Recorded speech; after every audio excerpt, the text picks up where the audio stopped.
ನಮಸ್ಕಾರ ಸ್ನೇಹಿತರೆ, welcome back to my channel. ಈ ಒಂದು ವಿಡಿಯೋದಲ್ಲಿ ಸಾಕಷ್ಟು ಮುಖ್ಯವಾದ ಮಾಹಿತಿ, ಅದು ಗೃಹಲಕ್ಷ್ಮಿ ಯೋಜನೆ ಬಗ್ಗೆ ಆಗಿರ್ಬೋದು, ಶಕ್ತಿ ಯೋಜನೆ ಬಗ್ಗೆ ಆಗಿರ್ಬೋದು, ಅಥವಾ ಗೃಹಲಕ್ಷ್ಮಿ ಬಾಕಿ ಕಂತಿನ ಬಗ್ಗೆ ಆಗಿರ್ಬೋದು, 27ನೇ ಕಂತಿನ ಬಗ್ಗೆ ಆಗಿರ್ಬೋದು, ಮತ್ತೆ ಮಾರ್ಚ್ ತಿಂಗಳಲ್ಲಿ ಬರುವಂತ ಪೆನ್ಷನ್ ಹಣದ ಸಂಬಂಧಪಟ್ಟಾಗಿ ಒಂದು ಗುಡ್ ನ್ಯೂಸ್ ಇದೆ. ಖಂಡಿತವಾಗ್ಲೂ ತಿಳಿಸ್ಕೊಡುವಂತ ಕೆಲಸ ಮಾಡ್ತೀನಿ. ದಯವಿಟ್ಟು ಯಾರೆಲ್ಲ ವಿಡಿಯೋ ನೋಡ್ತಾ ಇದ್ದೀರಾ ಪೂರ್ತಿ ವಿಡಿಯೋನ ವೀಕ್ಷಣೆ ಮಾಡಿ. ನೀವೇನಾದ್ರೂ ಹೊಸದಾಗಿ ನಮ್ಮ ಚಾನಲ್ ನೋಡ್ತೀರಾ ಸಬ್ಸ್ಕ್ರೈಬ್ ಮಾಡ್ಕೊಳ್ಳಿ.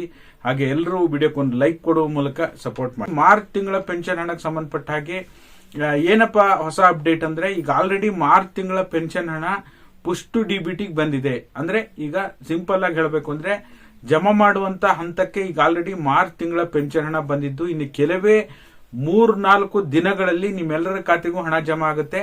ಸರ್ಕಾರದ ಕಡೆಯಿಂದ ಹಣ ರಿಲೀಸ್ ಆಗ್ಬಿಟ್ಟು ಈಗ ಆಲ್ರೆಡಿ ಡಿಬಿಟಿಗೆ ಪುಷ್ ಮಾಡಲಾಗಿದೆ.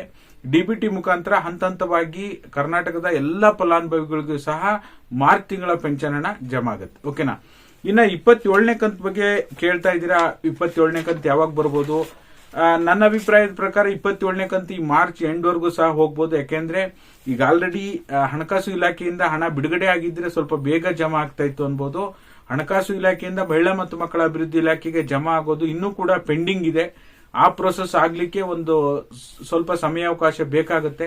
ಹಾಗಾಗಿ 26ನೇ ಕಂತನ್ನ ಪಡ್ಕೊಂಡು 27ನೇ ಕಂತಿಗೋಸ್ಕರ ಯಾರೆಲ್ಲ ವೇಟ್ ಮಾಡ್ತಾ ಇದ್ದೀರಾ, ಇನ್ನೂ ಒಂದಿಷ್ಟು ದಿನಗಳ ಕಾಲ ನೀವು ವೇಟ್ ಮಾಡಬೇಕಾಗತ್ತೆ. ಓಕೆನಾ? ಆಮೇಲೆ ನೀವೇನೇನ್ ಪ್ರಶ್ನೆಗಳನ್ನ ಕೇಳಿದ್ದೀರಾ ಅವೆಲ್ಲವನ್ನ ಕೂಡ ನೋಟ್ ಮಾಡಿಕೊಂಡು ಒಂದೊಂದಾಗಿ ನಿಮ್ಗೆ ತಿಳಿಸ್ಕೊಡುವಂತ ಕೆಲಸ ಮಾಡ್ತೀನಿ. ಇನ್ನ ಗೃಹಲಕ್ಷ್ಮಿ ಬಾಕಿ ಕಂತುಗಳು, ಎಷ್ಟು ಕಂತುಗಳು ನಮ್ಗೆ ಇನ್ನೂ ಬರೋದು ಬಾಕಿ ಇದೆ ಅಂತ ನೀವು ಕೇಳ್ತಾ ಇದ್ದೀರಾ.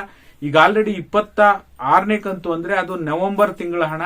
ನಿಮ್ಗೆ ನಾನೊಂದು ಡೀಟೇಲ್ ವಿಡಿಯೋ ಮಾಡಿದ್ದೇನೆ, ನೀವು ನೋಡಿಲ್ಲ ಅಂದ್ರೆ ಒಂದು 2-3 ವಿಡಿಯೋ ಹಿಂದಿದೆ, ಎಷ್ಟು ಕಂತುಗಳು ಬಾಕಿ ಇದೆ ಎಲ್ಲ ವಿಚಾರಗಳ ಬಗ್ಗೆ. ಈಗ ಡಿಸೆಂಬರ್, ಜನವರಿ ಮತ್ತೆ ಲಾಸ್ಟ್ ಇಯರ್ ಫೆಬ್ರವರಿ, ಮಾರ್ಚ್ 4 ತಿಂಗಳ ಹಣ ಪೆಂಡಿಂಗ್ ಇದೆ. ಜನವರಿ ಫೆಬ್ರವರಿನೂ ಸೇರ್ಕೊಂಡ್ರೆ 5 ತಿಂಗಳ ಹಣ. ಓಕೆನಾ? ಡಿಸೆಂಬರ್, ಜನವರಿ, ಫೆಬ್ರವರಿ ಪ್ಲಸ್ 2025ನೇ ಇಸ್ವಿಯ ಫೆಬ್ರವರಿ, ಮಾರ್ಚ್ ತಿಂಗಳ ಹಣ, 5 ತಿಂಗಳ ಹಣ ಬರೋದು ಬಾಕಿ ಇದೆ ಸರ್ಕಾರದ ಕಡೆಯಿಂದ. ಆದಷ್ಟು ಬೇಗ ಸರ್ಕಾರ ಪೆಂಡಿಂಗ್ ಹಣ ಬಿಡುಗಡೆ ಮಾಡಬೇಕು.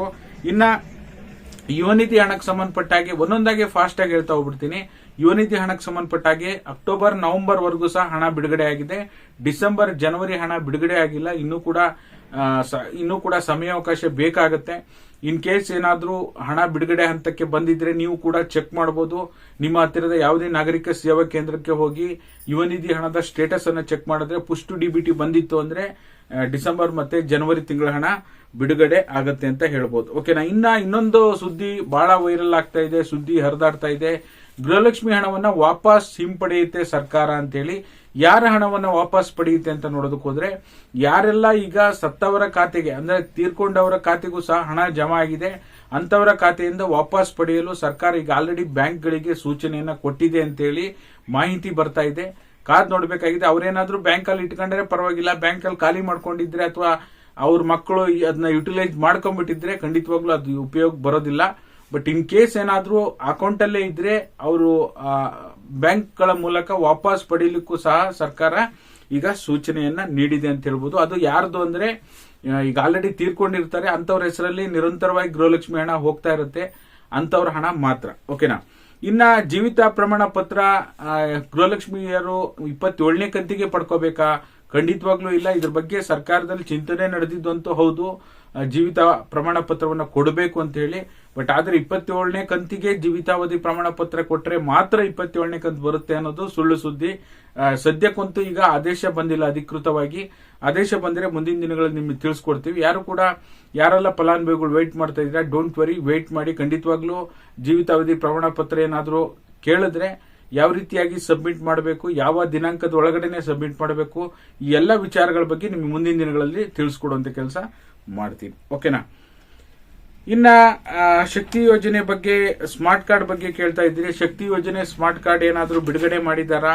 ಎಲ್ಲಿ ಪಡ್ಕೋಬೇಕು? ಶಕ್ತಿ ಯೋಜನೆ ಸ್ಮಾರ್ಟ್ ಕಾರ್ಡ್ ಇಲ್ಲದೆ ಇದ್ರೆ ನಾವು KSRTC ಅಥವಾ BMTC ಬಸ್ಗಳಲ್ಲಿ ಓಡಾಟ ಮಾಡಬಹುದಾ ಕರ್ನಾಟಕದ ರಾಜ್ಯದ ಮಹಿಳೆಯರು ಅಂತ ನೋಡೋದಕ್ಕೆ ಹೋದ್ರೆ, ಈಗ ಸದ್ಯಕ್ಕಂತೂ ಆಧಾರ್ ಕಾರ್ಡ್ ತೋರಿಸಿ ಓಡಾಡ್ತಾ ಇದ್ದಾರೆ. ಸದ್ಯಕ್ಕೆ ಸರ್ಕಾರ ಮಾಡುವಂತ ಚಿಂತನೆ ಹೊಂದಿದೆ, ರೂಪುರೇಷೆಗಳೆಲ್ಲವೂ ಕೂಡ ಸಿದ್ಧತೆ ಇದೆ. ಅಧಿಕೃತವಾಗಿ ಚಾಲನೆ ಇನ್ನೂ ಶುರುವಾಗಿಲ್ಲ, ವಿತರಣೆ ಇನ್ನೂ ಶುರುವಾಗಿಲ್ಲ. ಅದು ಕೂಡ ನಿಮಗೆ ಚಾಲನೆ ಶುರು ಆಗ್ತಿದ್ದಂಗೆ ನಿಮಗೆ ಮುಂದಿನ ದಿನಗಳಲ್ಲಿ ತಿಳಿಸ್ಕೊಡುವಂತ ಕೆಲಸ ಮಾಡ್ತೀನಿ. ಓಕೆನಾ? ಹಾಗಾಗಿ 27ನೇ ಕಂತು ಬಗ್ಗೆ ಆಗಿರ್ಬೋದು ಅಥವಾ ಮಾರ್ಚ್ ತಿಂಗಳ ಪೆನ್ಷನ್ ಬಗ್ಗೆನೂ ತಿಳಿಸ್ಕೊಟ್ಟಿದ್ದೀನಿ, ಶಕ್ತಿ ಯೋಜನೆ ಸ್ಮಾರ್ಟ್ ಕಾರ್ಡ್ ಬಗ್ಗೆ ತಿಳಿಸ್ಕೊಟ್ಟಿದ್ದೀನಿ. ವಿಡಿಯೋ ಉಪಯುಕ್ತ ಅನ್ಸಿದ್ರೆ ಎಲ್ಲರೂ ಲೈಕ್ ಮಾಡಿ, ಶೇರ್ ಮಾಡಿ, ಸಬ್ಸ್ಕ್ರೈಬ್ ಮಾಡಿ. ವಿಡಿಯೋ ನೋಡಿದ್ದಕ್ಕಾಗಿ ಧನ್ಯವಾದಗಳು. Thank you all. Thank you so much for watching.